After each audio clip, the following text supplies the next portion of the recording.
How's it going, football fans? Welcome to this playoff edition of Gridiron Glory. I'm your host, Blake Brody. When the season began, 30 area teams had playoff aspirations and aspirations of playing tonight. But through 10 weeks, only 5 teams are still around. Fans of Southeast Ohio can boast 7 teams in this year's playoff field, 5 of which were in action tonight. Well, coming off their school's 4th straight outright team championship in team history, TriValley is rolling into tonight's playoff matchup full head of steam. The Scotties haven't lost since a 14-10 setback to Dover the 4th week of the season. So if you're counting, that is 6 straight wins for the Scotties. Joining us now live in Dresden, Glenn Janos joins us. Glenn, TriValley has been on our playoff roll 5 of the last 6 seasons, but tonight they finally got to host one in Dresden. That's exactly right, Blake. I mean, this is only the 5th postseason appearance in all of Scotty's history. And like you said, this all within the last 6 seasons. And this is their very first home playoff game. And TriValley senior Matt Amicone certainly was fired up.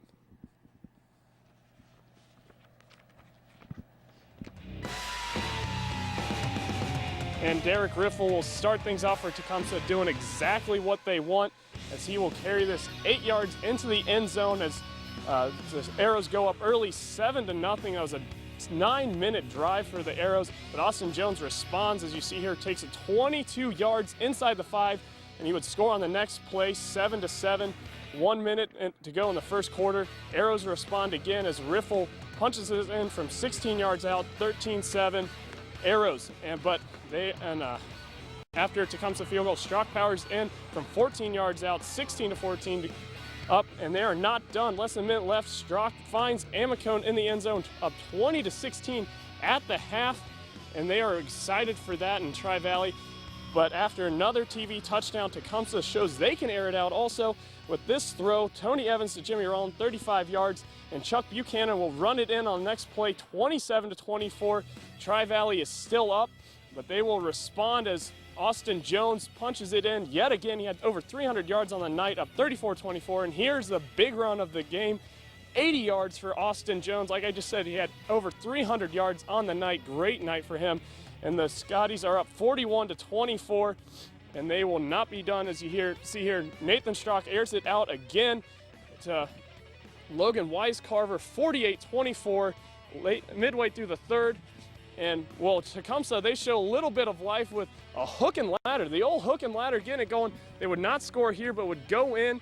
But that would be it for the scoring, as TriValley would go on to win 48-30. Our crowd travels well, but it's still not the same as being in front of your home crowd. So it was great to be able to play Week 11 here, but now we'll have to go on the road and get a win.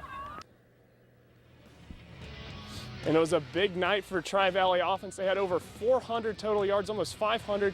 Big stuff for them, and they've really had no problem moving the ball. As their defense that was a little bit questionable tonight. Man, what a night for TriValley. What a night for Austin Jones, over 300 yards. Just like Tecumseh just had no answer for that rushing attack, especially Jones.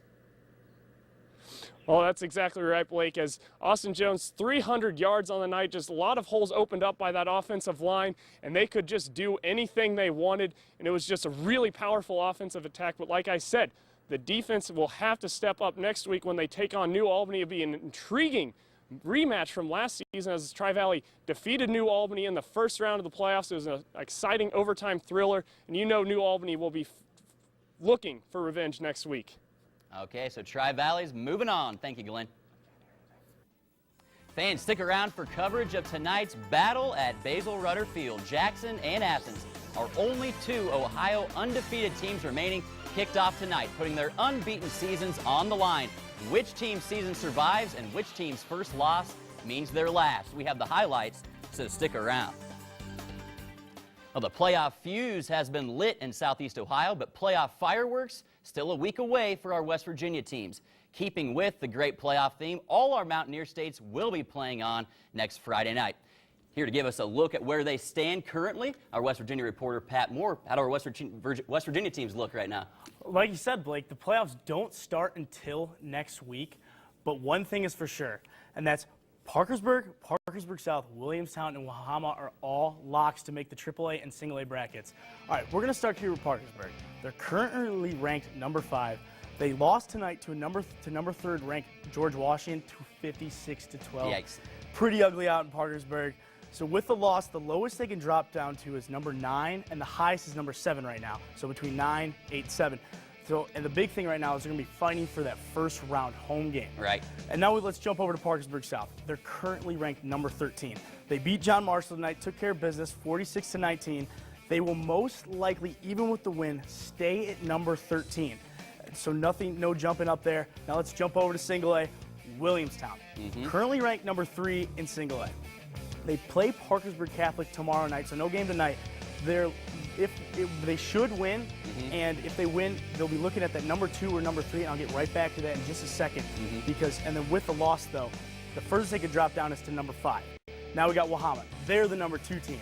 They're going to be the team that Williamstown is going to try to unseat. Wahama beat Buffalo tonight 28-8, so they're likely to lock that 2 seed up. But Williamstown, if they get secondary points to swing in their direction, could get that number 2 seed, which would be huge for a semifinal home game, but it's unlikely. Okay, so a lot of stuff going on there, but really what they're playing for, that 2-3 seed, the number 2 seed gets to host that semifinal game. How did tonight's results impact what we could be seeing next week? Well, I mean, with the loss for Parkersburg, they're going to be looking at teams like a Cable Midland or a Huntington team, and then Parkersburg South. Since they locked that 13, they're going to most likely play a Logan team. They did lose tonight to a very non-impressive Scott team, but they should keep 4. Williamstown, it's going to look like a Meadowbridge team. Parkersburg Catholic, same with Wahama because they're 2 and 3. Right, Williamstown and Wahama, like we said, battling for that 2 spot. We'll see how it shakes up next week. West Virginia playoff start. Thanks a lot, Pat. Well, since it's playoff time, let's get a little closure on the regular season by taking a look back at how the conference races played out in the 2011 season. What a year it was in the TVC Ohio. Through 6 weeks, an undefeated 3-headed monster had emerged between Athens, Alexander, and Nelsonville, York. But a Week 7 loss to Wellston dropped the Spartans from the ranks of the unbeaten and opened the door for a classic Week 10 Game of the Century championship showdown between the Bulldogs and Buckeyes. The game lived up to the hype as it took more than 4 quarters to decide a winner, but a game-winning field goal in overtime gave the Bulldogs their first undefeated season, an outright TVC championship in school history. The TVC Hawking was once again all Wahama. The White Falcons stampeded the competition by an average of 49 points a game. But while all eyes were on Wahama, the South Gallia Rebels were the surprise team in the league, capturing 7 wins and joined Trimble and Wahama with playoff berths. The SEOAL season was painted red and white as Jackson stormed through the league unblemished and took home their 2nd straight outright league championship. For the 2nd year in a row, the Ironmen took the title by winning the last game of the season against Gallia Academy. Led by a stout defense all season long, the Blue Devils were a Week 10 win away from sharing the SEOAL title with Jackson. MVL action all season long was primed for a heavyweight showdown between TriValley and Sheridan. When those 2 teams met in Week 9, TriValley played the role of road warrior and took down the Generals, becoming just the 4th team in school history to win the MVL title outright. New Lexington was the surprise team in the league, vaulting from 2-8 in 2010 to 7-3 in 2011. Well, Nelsonville York's dream of an undefeated season came to an end after last week's loss to Athens. But no time to dwell on that because another loss would mean the end of their season. The good news, they have a chance to continue their winning ways by returning to the friendly confines of Boston Field. At this game for us, TVC Ohio reporters Frank Bum and Brad Hawley. Fellas, Nelsonville York is returning home, but they had a tough 9-1 Portsmouth West team to handle tonight. Tough is exactly how Buckeyes head coach Dave Boston described this Senator squad. Their offensive line outweighs the Buckeyes defensive front 255 to 205. Jacob Kuhn, the Buckeyes' biggest defensive lineman, is only 240, less than the average for the Senators. But the Buckeyes have the crucial home field advantage working for them tonight, Brad. That's right. They're back in the friendly confines of Boston Field. They're touching the Buckeye. They're getting excited. But Levi Ratliff reigns on the parade, 23 yards to Adam Brickler. It is 6-0 early on in the first quarter, Frank. Absolutely. I mean, Brickler just evades a couple of NY defenders and gets into the end zone. But then later, NY's defense is coming up big. They get back-to-back sacks against Ratliff. Later, Kyle Auger sees the block coming, so he just decides, I'm going to take it and try and get the first down myself, which he does by the barest margin. This was a huge momentum swing as Portsmouth West takes the ball 10 minutes in the 3rd quarter, and then Auger finished it 2 yards out, 12-0 Portsmouth West. Yeah, and you know, Frank, when it rains, it pours. Nathan Dean's pass gets tipped and picked off by Josh Cooper. And guess what? It sets up another Kyle Auger touchdown from 5 yards out. It is 18-0 Portsmouth West. Not looking good. It does not look good for the Buckeyes, but they've come back against Athens, nearly won that game. So Dean, he drops back, gets to the Kyle Freer from 8 yards out. The Buckeyes are on the board, and they are not going away quietly. Dean drops back, rolls out, sees Austin North in the back of the end zone. Pretty ball, 23 yards, tippy toes, 3:21 left, 18-12. And then their season down to 9.4 seconds. 9.4 seconds left, season on the line. Frank, what happens? Dean drops back. He thinks he has a man in the middle of the field, but Ratliff picks him off, and that would be it for the Buckeyes. They lose in a heartbreaker to the Senators, 18-12. And you see there, Dustin Young, they got behind so early that they couldn't use their best player. He only had 62 yards. Really, Dustin Young was taken out of the game. 49 pass attempts for Nathan Dean. You don't see that very often from the NY squad. For the second straight week, Nelsonville York, they made a great comeback, but it looks like they just dug themselves too big a hole once again. That's right, Blake. It was a mirror image of last week's game against Athens. They came out flat on offense, turning the ball over 5 times, forcing themselves to play catch-up. He couldn't play catch-up again. Dustin Young, they couldn't use him simply because of how down they were. Now, this was a Buckeyes team. This is a team rich in tradition. It looks like this year's team, though, would give Boston not only his first playoff win, but a long, deep run in the playoffs. What ultimately doomed this Buckeyes team? In a word, turnovers. I mean, they had 6 turnovers against Athens last week. They had 5 turnovers this game against Portsmouth West. And against good teams, that'll burn you. And ultimately, those turnovers and getting down led them not to be able to run the football like they wanted. But this season squad was a really good team, 9-2. They have to be happy about that. But ultimately, they came up short in the 2 biggest games of the season. Yeah, absolutely, guys. Well, thank you guys for covering this matchup tonight. Nelsonville York, still a great season. Thanks, fellas. Well, 2 teams in the TVC Hawking, Trimble and South Gallia, earned playoff berths after posting solid 7-3 seasons. But Division 6 teams don't kick off postseason play until tomorrow, so the Tomcats and Rebels have to wait one more day to kick it off. Joining us now at the desk, Keith Turner, our TVC Hawking reporter. Keith, both these teams, Trimble and South Gallia, will be underdogs in their matchups tomorrow night. We'll start with Trimble. They're facing the top seed in Sims Valley. What will Trimble have to do to pull the upset? Well, they have to be looking for Cyrus Jones, who had a great defensive game last week against Federal Hawking, and Casey DeGarmer to lead this defense in leading against a high-power offense in Sims Valley. And, of course, on offense, they need their 1,000-yard twins, Justin Jewell and Austin Keith, to lead them down the field. Jewell had passed for over 1,000 yards and 7 touchdowns, and Austin Keith added 1,000 yards on the ground and 14 touchdowns. And, of course, their +3 turnover ratio helped them as well, Blake. Yeah, those have been 2 keys for them, Jewell and Keith. But Sims Valley, they're the #1 seed. What makes them so effective? Well, this is Ohio Conference D1 champs Sims Valley team. Very interesting team, only 8 total seniors, a lot of young talent on this team. Coach Rusty Webb's team runs a wishbone offense and has run over 3,000 yards on the ground, with Alec Harrell leading the team with over 1,000 yards and 10 touchdowns. But they've only passed for a little over 300 yards.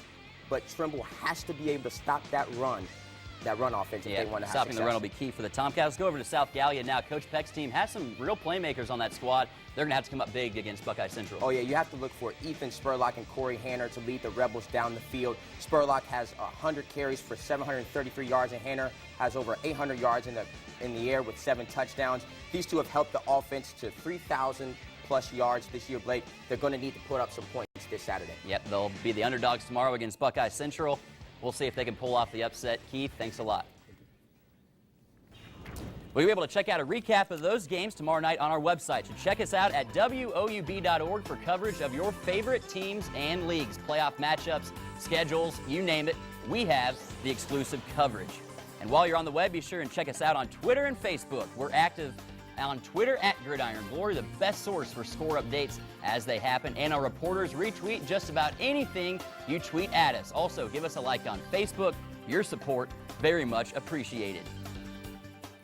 Now, the TVC Hawking champion Wahama's matchup tonight doesn't have do-or-die implications, but Coach Cromley's team has a chance to enter the playoffs undefeated for the 2nd straight year with a win tonight at Buffalo. At this game for us, you know this man, TVC Hawking reporter Nick Hurst. Nick, The game, Wahama's already clinched a playoff spot. They're going to be a high seed, but they were still playing for big playoff implications tonight. Yeah, but like Wahama, as you mentioned, already clinched the playoff spot, but they certainly don't want to risk falling in single A playoff rankings where they entered this game at number 2.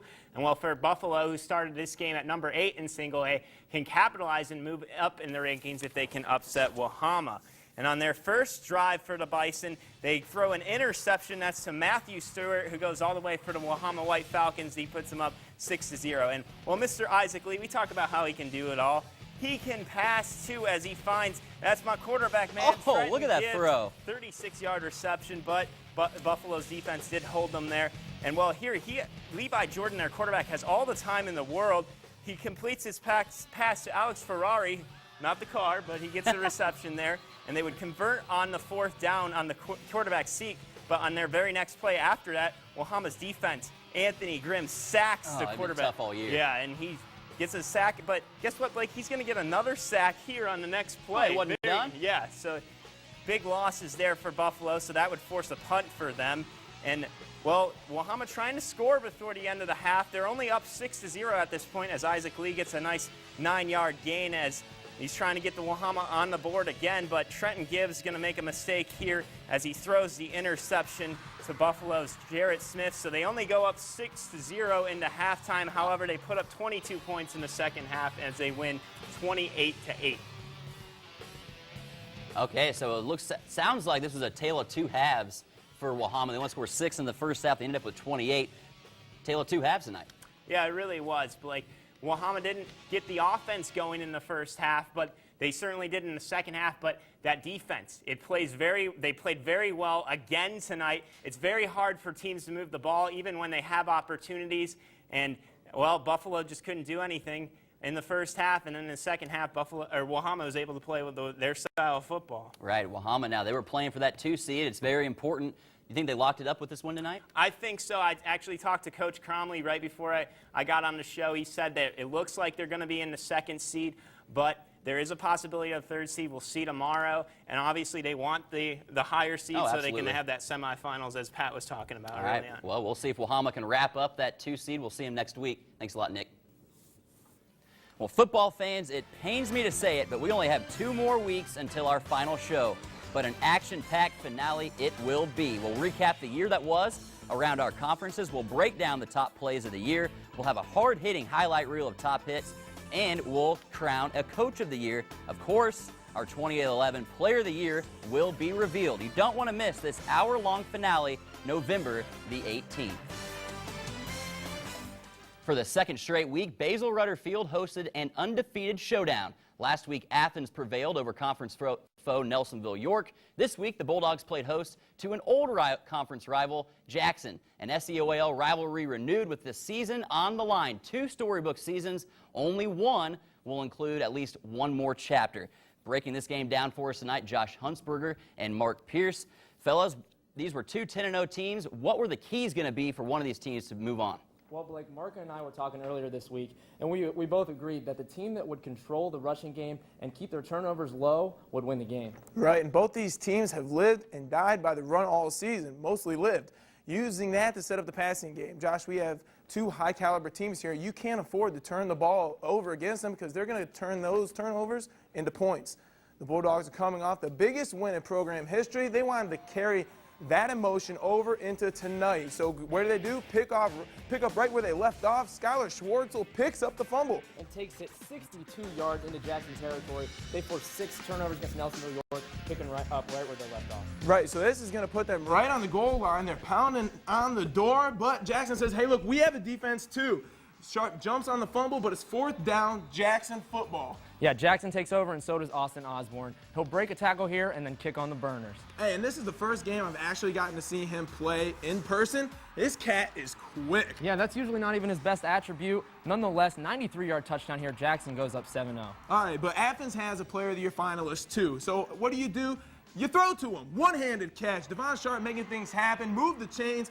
Athens trying to get something going, so now they put the ball into their sophomore quarterback's hands. Mike Germano, he's going to throw it up. That's what you want, right? No, picked off. Picked off by Alec, not Austin Osborne. Jackson goes into the half leading 7-0. Now you see here, Germano and Sharp are talking about their handoff exchange. but clearly they needed to talk a little bit longer. Right, because guess what they do? First play of the third quarter, fumble, Jackson football. Can't do that. Yeah, Jackson's going to make it hurt, and Drew Irvin literally makes it hurt. Runs over 4 defenders here, down to the 4-yard line, and you punch it in the next play. Jackson go up 14-0, and Irvin's not done yet. Here he is right up the middle again for 25 yards. This is just painful to watch, man. This dude's a musclehead. Look at him going. This isn't even fair. He's running through people. Yeah, he's a bruiser through and through. That's his game, and here he is from 19 yards out. Scores again, 21-0 Jackson. And guess what? He wasn't done yet. He had a 70-yard touchdown run that he would tack on in the fourth quarter. 27-7 is your final, Blake, and it was all Jackson from the get-go in the second quarter, in the second half especially. They had no answer for Drew Irvin. Well, all season long, this Ironman team has really been carried by their offense, and they still were tonight 381 rushing yards, but looks like their defense was key for them in holding this Bulldog team down to 7 points. Right, and we've grown accustomed to seeing this offense with the high-caliber offense that they are. But tonight it was the defense that I was impressed with, and their playmakers, all of them stepped up. Every time a Bulldog had the ball, there was a gang of Ironmen there to tackle them. All right, so next week now, Jackson will once again be the lower-seeded team against Jonathan Alder. Give us a quick preview of that one, Josh. Well, Blake, you know, Jonathan Alder is favored by most to win the D3 championship entirely, right now it's looking like the game might be played at Logan Cheatham Stadium, where both teams have played this year and won, so it's familiar territory. Now, Jonathan Alder is a ground-and-pound kind of team. They like to run the ball, and they have a really stout defense, so it's kind of interesting to see if they're going to be able to move the ball on Jackson's defense, but their defense is stout, like I said. So it's going to be a fun one to see next week, Blake. All right, thanks a lot, guys. Athens still has a lot to hold their heads high about. Great season for them. Great job tonight, you two. Well, our Player of the Year candidates have all had awesome years, obviously, but each player had standout single games that were flat out phenomenal. Here's a look back at our Player of the Year's top performances. Buckeye fans won't forget Dustin Young's Week 3 performance against Bern Union anytime soon. On just 10 carries, Young racked up 202 yards with 4 touchdowns, carrying the Bucks to a 57-0 romp. Mitchell Fouch's Week 4 demolition of Crooksville stamped him as a legitimate Player of the Year candidate. On just 14 carries, 2-7 ran for 211 yards with 4 scores and a 50-0 Sheridan win. Week 6 was a Devon Sharp show in Athens' 56-9 win over Meggs. Whether it was on the ground or through the air, Sharp did it all, amassing 274 all-purpose yards with 4 scores. Jeremy Willison also had a Week 6 to remember, stampeding the Ceramics with 174 yards on the ground along with 2 TDs. Willison's performance gave the Panthers an impressive 34-22 win on the road. Austin Osborne's performance in Jackson's thrilling victory over Ironton was as impressive as it was clutch, gaining almost 200 all-purpose yards while rallying the Ironmen late for a 28-22 signature win. Isaac Lee's stud 157-yard 3-catch performance against South Gallia clinched the Falcons' second straight TBC Hockey Championship. Well, what great performances in a season full of them by those 6 players. Remember to cast your vote for Dustin Young, Isaac Lee, Austin Osborne, Devon Sharp, Jeremy Willison, or Mitchell Fouch by November 18th. Just email your vote to our Player of the Year at WOUB email address. Only 1 vote per email account. Again, the winner will be announced on our finale show, November the 18th. Well, one of those Player of the Year candidates, Mitchell Fouch, takes his talents to the playoff gridiron tonight for the Generals in Dover. The matchup pits a rematch of last year's playoff showdown, which saw Dover in Sheridan's season. So the Generals have a chance to avenge their playoff loss, but certainly it would not be easy. Joining us now in Zanesville at this game, Pat Chiesa. Pat, coming into this game, 2 very good teams, 2 high-caliber offenses. What were you expecting going into this matchup tonight?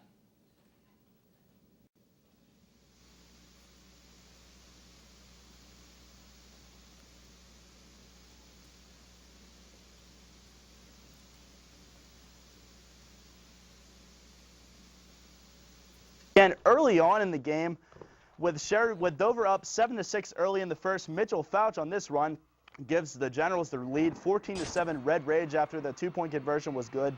And the lead would be extended early in the second. Drew Murray to a wide open Zane Schumer, good for 21 yards, 21-7 Generals. And things were looking up for Coach Culver's team. Here he is with praising quarterback Drew Murray. But just 32 seconds later, Dover quarterback Derek Swinnerman finds Mason Mamarella. Mamma mia! Sheridan's lead is cut to 7. and the Tornadoes gain even more momentum on this fumbled exchange. Nick Allspock loses the carry. That's Dover ball, and this is a Dover touchdown. Logan Malloy tiptoe through the Tulips' young man. Great focus on that catch. The game is tied now, and you know Dover got it done on special teams as well. Here's Trey Wallach juking and jiving on this punt return down to the 1, but Dover would score on the next play to take the lead. But Sheridan wasn't dead just yet. Here's Drew Murray finding Zane Schumer once again for 22 yards down to the 1-yard line. The Generals would score in the next play, but missed the extra point. Meanwhile, did I mention, nobody can stop Dover's offense. Look at that pass from Schumer to Mason Mamarella, 46 yards to pay dirt.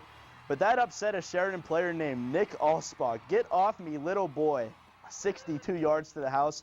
A $118 yards rushing on the night for the senior.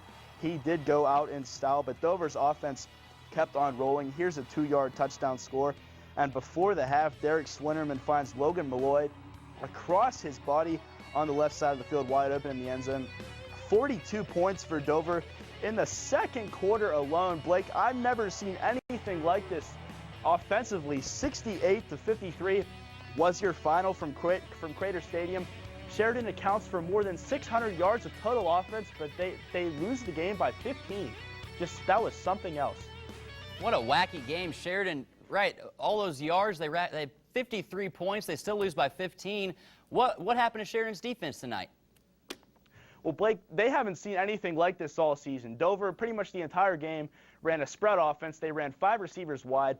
Rarely did they hand off the ball. I could probably count on one hand the amount of times they handed off the ball while we were there. But, I mean, they just picked apart Sheridan's defense. Their receivers ran great routes, and Derek Swinnerman, boy, did he find them. He has a great arm, and this team can truly go far in the Division III playoffs. Now, Sheridan, it's the end of their season. Let's wrap a bow on this one. Give us just a season recap where Sheridan stands now after this 9-2 season. Well, Blake, I mean, granted, Sheridan, they did not win the MVL, and they lost in the first round of the playoffs, but the Generals have nothing to hang their heads about.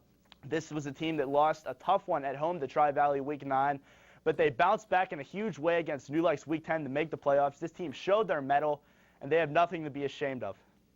Absolutely not. Coach Culver's team still has a lot to be proud of. Thanks a lot for your coverage tonight, Pat. Well, that does it for this week's Round 1 coverage of playoff football. Congrats to Jackson and TriValley on their victories tonight. The playoffs roll on tomorrow for Trimble and South Gallia. Remember to check out the site for coverage of those games. I'm Blake Brody. Join us next week for Round 2 coverage, because remember, there's nothing better than Friday nights and Gridiron Glory.